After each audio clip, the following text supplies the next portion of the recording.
Muy buenos días. Es la hora del encuentro con el cardenal del Perú, Monseñor Juan Luis Cipriani. A esta hora, aquí en RPP, conversamos con él, solemos escuchar la palabra de Dios.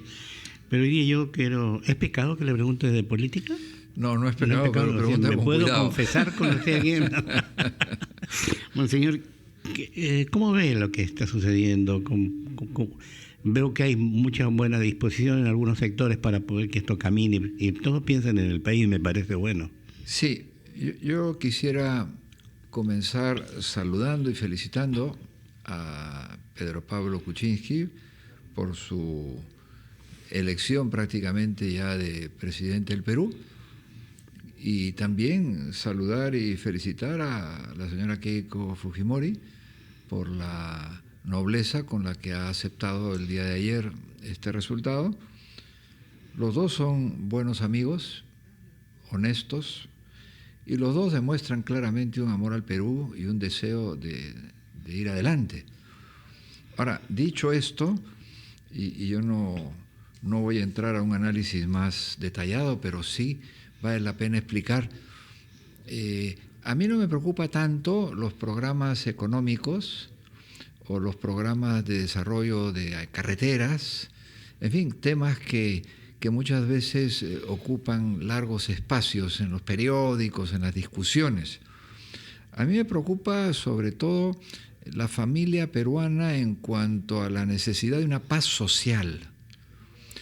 Paz social que se requiere para poder educar, se requiere para poder gobernar, se requiere para poder generar un ambiente de optimismo, especialmente en la juventud.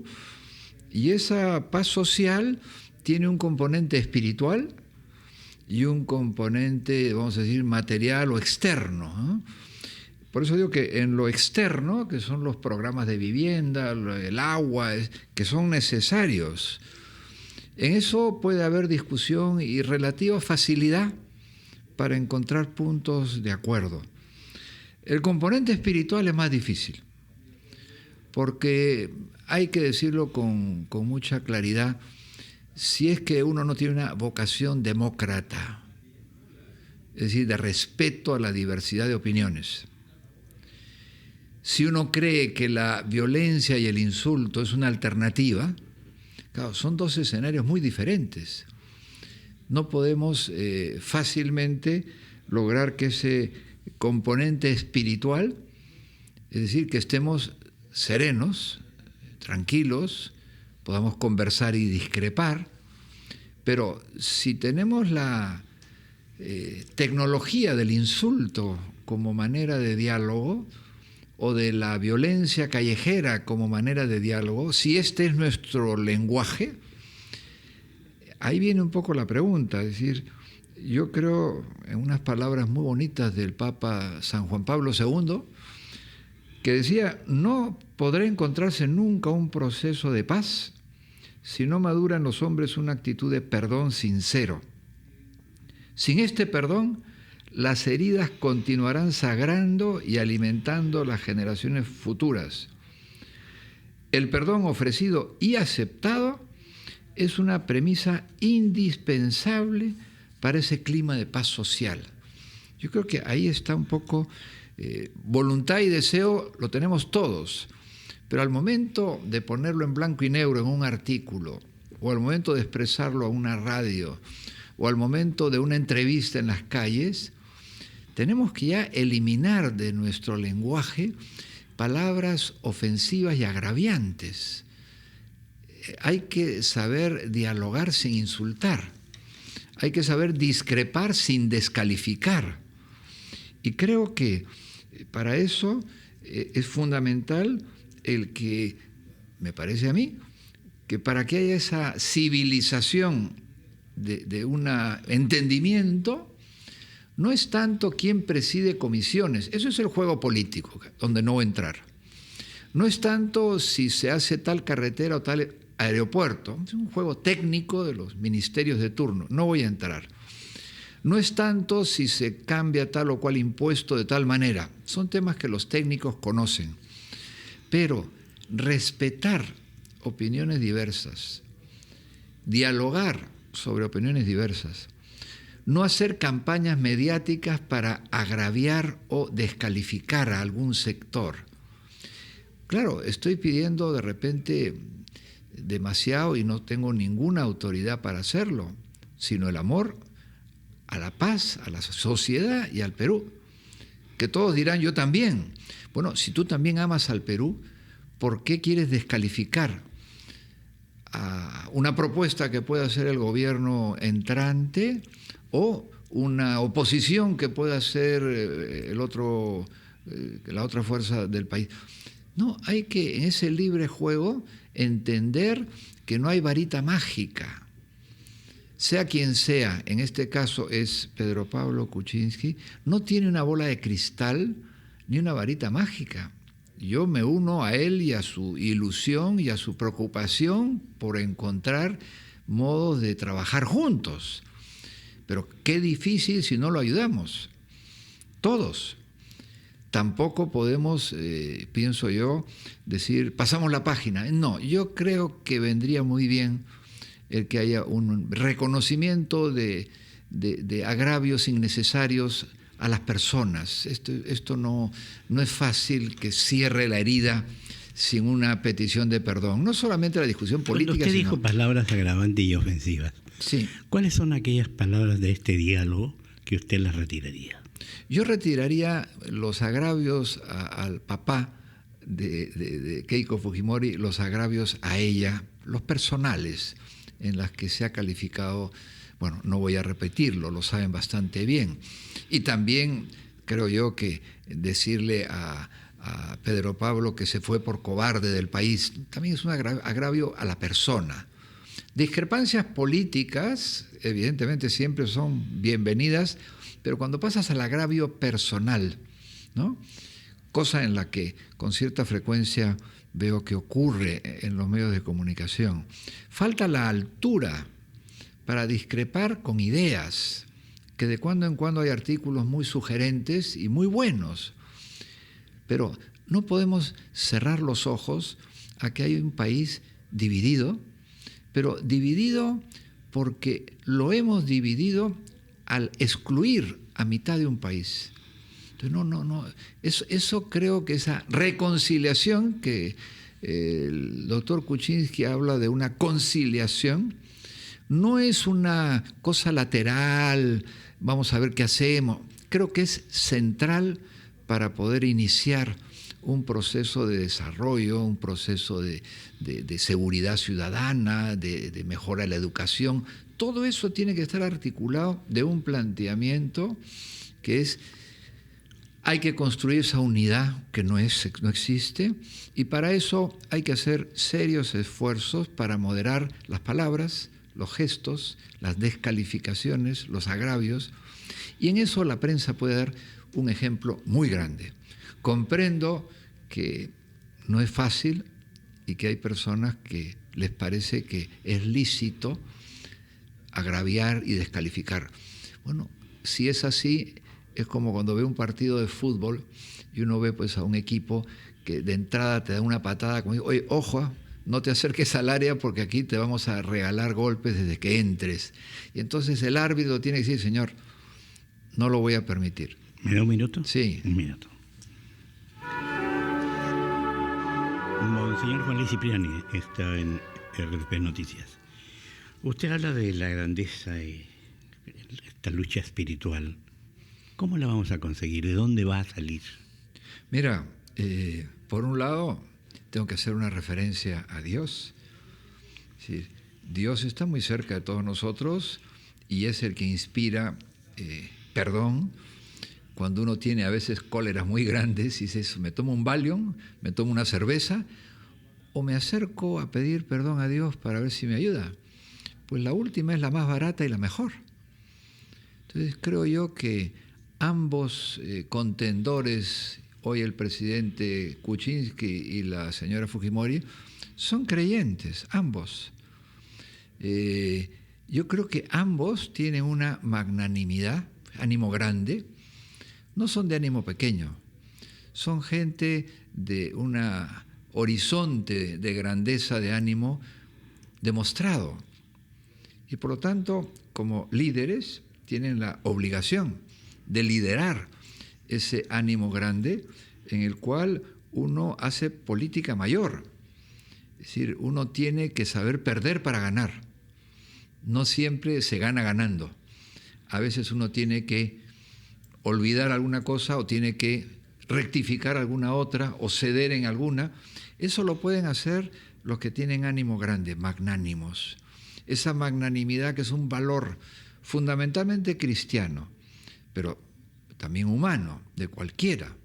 Hay en cambio el peleador que cada minuto y cada centímetro no lo cede y lo pisa y lo insulta y lo intriga.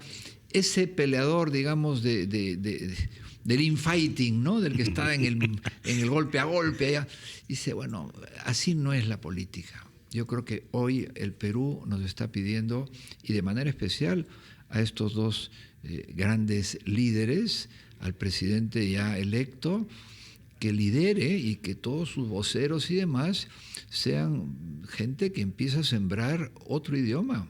Y él dar el ejemplo con esa rectificación de las cosas que estuvieron mal. No tiene que hacerlo en público, ni de rodillas, ni humillándose delante de toda la prensa, pero en ese encuentro personal pienso yo que será bueno que haya una clara manifestación, y también digo, de parte de ella creo que también hay una propuesta que no tiene que ser ni de venganza ni de resentimiento. Entonces, me parece que esos dos personajes que existen pueden dar una lección al país el día de hoy para que sus seguidores entiendan. Lo que no podemos decir es que en un lado hay una variedad, no es un líder de todo lado. Monseñor, yo tengo una consulta de la cual la Iglesia no puede tampoco estar marginada. Hay una enorme pobreza, una gran cantidad de pobreza en el Perú. Evidente. La estamos tapando. Así es. Muchas veces la tapamos. Sí. Los periodistas tenemos la oportunidad de ir a los lugares más inhóspitos que podríamos decir. La Iglesia también tiene ese lugar con sus sacerdotes, sus religiosas que van a todas partes. ¿Cómo usted cree que tienen que enfrentar los dos? Porque uno va a estar en el Congreso y el otro va a estar en el Poder Ejecutivo. Este problema que es serio, esta pobreza tenemos que disminuirla en una gran cantidad. Y para eso yo creo que no hay que ser ni político, ni ateo, ni católico. Tenemos que ser, ante todo, mirando el problema que tiene el país. Sí, como lo estás describiendo, yo diría, primero, no podemos utilizar a los pobres al servicio de una ideología. Cuando uno dice esto, me refiero a que yo no puedo estar ofreciendo el oro y el moro simplemente para captar y engañar a la población. Y esto creo que es muy grave y no se puede continuar.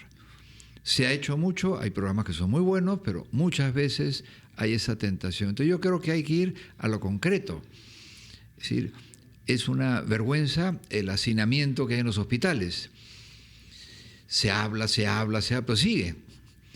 Hay una falta de agua, lo han dicho los dos y casi todos, que es una vergüenza que en un sitio tú pagues 17 soles por tu depósito de agua en tu casa, porque te la traen en camión, y en San Isidro de repente pagas 17 centavos por litro.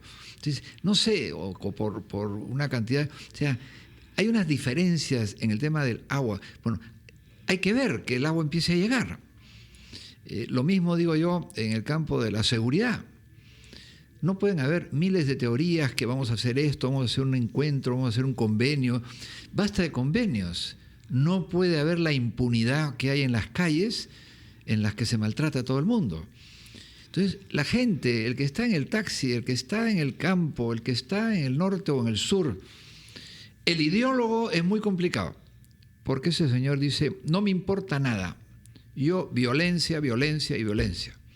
Entonces, ojo, que la pobreza no es cuestión de ideología ni de teoría política, es práctica.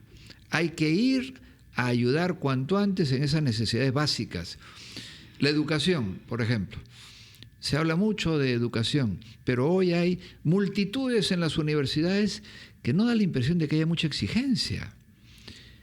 ¿Por qué? Porque esta campaña de valores, acuérdate que hablábamos de ella hace años, ¿dónde están?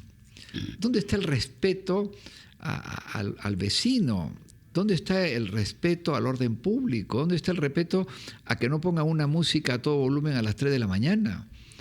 ¿Dónde está el respeto a levantarse en un ómnibus cuando hay una señora mayor que está de pie? ¿Dónde está el respeto a la seguridad? ¿Dónde está la educación familiar? ¿Esto dónde lo ponemos? ¿En el aeropuerto de Chincheros? Por eso digo, se conversa mucho de temas que son importantísimos para el desarrollo material del país, pero creo que hay un desarrollo espiritual, vamos a llamarlo así, una educación, que no solamente hay que saber mucha matemática, inglés y geometría, hay que saber educación cívica, valores que tiene el país. Hay que tener disciplina, orden. No puedo hacer lo que me da la gana siempre. No me parece que sea una enseñanza del mundo desarrollado lo que estamos viendo en otros países. Creo que nosotros podemos liderar un cambio de actitud en América Latina, de respeto a la democracia, de respeto a las discrepancias y de respeto al orden público. No tenemos deseos de que la calle y la ciudad sea un lugar de riesgo y de problema. Entonces, me parece a mí que estas enormes diferencias sociales no pueden esperar. Si yo veo, por ejemplo, Beca 18, es un programa muy bueno, que directamente está ayudando a gente de condición humilde, pero que quiere estudiar y lo está haciendo bien. Entonces, veo cosas de este estilo. Estoy hablando en el pasado, recuerdo Foncodes. Era un programa que llegaba con verdadera inquietud y aliviaba el día a día de mucha gente. Entonces, creo que esto la gente lo valora. La gente no se deja llevar simplemente por discursitos. Entonces, me parece a mí que dentro de esta paz social, esta urgencia del desarrollo del nivel humano y de los valores cristianos, van muy unidos a lo que la Iglesia siempre nos ha enseñado. La dignidad de todo peruano es igual que la del otro. No el San Isidro, ni el de el Agustino, o el de Puno, o el de Piura. Somos iguales, hijos de Dios. Y esa igualdad de dignidad tiene variedad. No somos iguales todos en las capacidades, en los dineros, pero yo diría hoy, lo deseo firmemente, que este gobierno que se inaugura logre instaurar un clima de paz social. Y cuando alguien no lo quiere, que se sepa bastante claro. Esta gente busca violencia y no quiere paz social. Quiere sacarle ventaja a problemas que hay en el país que no se arreglan en un día. ¿Un mensaje para los dos candidatos? Sí. Ya no candidatos, para los ex. Sí, la verdad, felicitarlos porque ha sido una lucha dura para sus familias, para ustedes, pero ahora tranquilidad de espíritu, levantar el corazón a Dios, que no queden rencores, pero sí hace falta cerrar bien esas heridas y que todos colaboremos en que haya una mayor unidad hacia ese bicentenario que ya empieza a sonar, estupendo, y a esa victoria de mañana contra Brasil. Son temas que nos unen y nos ayudan. Muchas gracias, cardenal. Gracias, Miguel Humberto, y una bendición para todos, para todo el Perú, para iniciar este nuevo caminar en paz, unidos, especialmente buscando esa ayuda al más débil. En el nombre del Padre, y del Hijo, y del Espíritu Santo. El cardenal del Perú, Monseñor Juan Luis Cipriani, aquí en RPP Noticias. Miguel Humberto Aguirre le dice a ustedes muy buenos días.